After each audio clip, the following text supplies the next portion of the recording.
What can I do if I relapse or am in danger of relapsing? Wonderful question. My first thought on that is to simply reach out to somebody for help. Um, Reaching out has a lot of really great effects. It helps us to feel like we're supported. It helps us to feel like we are um, not alone in facing addictive behavior and recovery. Um, and it helps us to understand that uh, the ability to connect with other people is in itself a rewarding experience. So that connection can actually help us to feel that reward, that sense of security, that sense of peace and happiness, um, and that reward can actually be very helpful in overcoming the uh, the feeling of being close to relapse. So reaching out to others, I think, is one huge step that's very helpful. Talk to somebody you trust.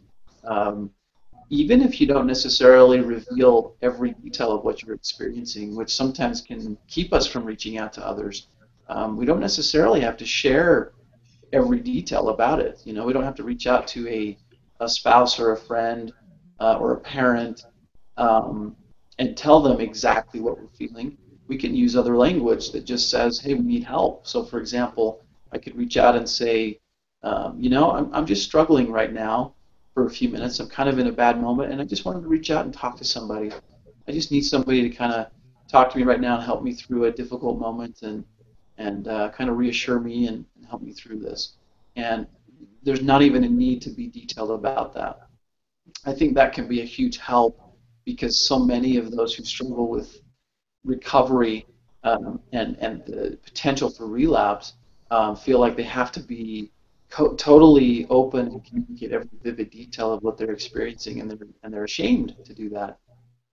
So they don't, and that can be something that hinders the recovery process, and relapse can often follow. So be willing to be real and reach out for help, but at the same time know that it doesn't really matter if you're sharing the details of what you're struggling with. Just be real and say, hey, I need some help. Can you just talk to me for right now? I need someone to share this moment with me and help me through this. And then, of course, there are other things that you can do besides reaching out to other people.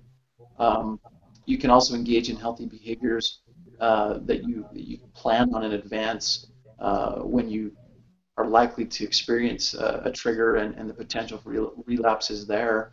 Some people will turn to exercise, or they'll turn to a social event, or something that is a healthy behavior that they can simply rely on as something that feels good and appropriate and helpful. It gives them the strength to be able to move forward without actually relapsing.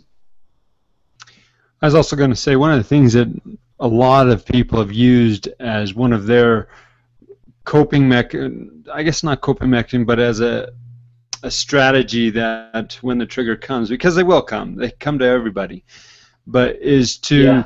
reach out and help somebody. Not even necessarily to reach out for help for yourself, but reach out and help somebody else. Because then we engage our prefrontal cortex and we start thinking about other people instead of our own wants and desires at that moment. Yeah, that's a great point, Tony. I like that too. That's another reason why connecting with other people in a difficult moment can be helpful. That's very clear.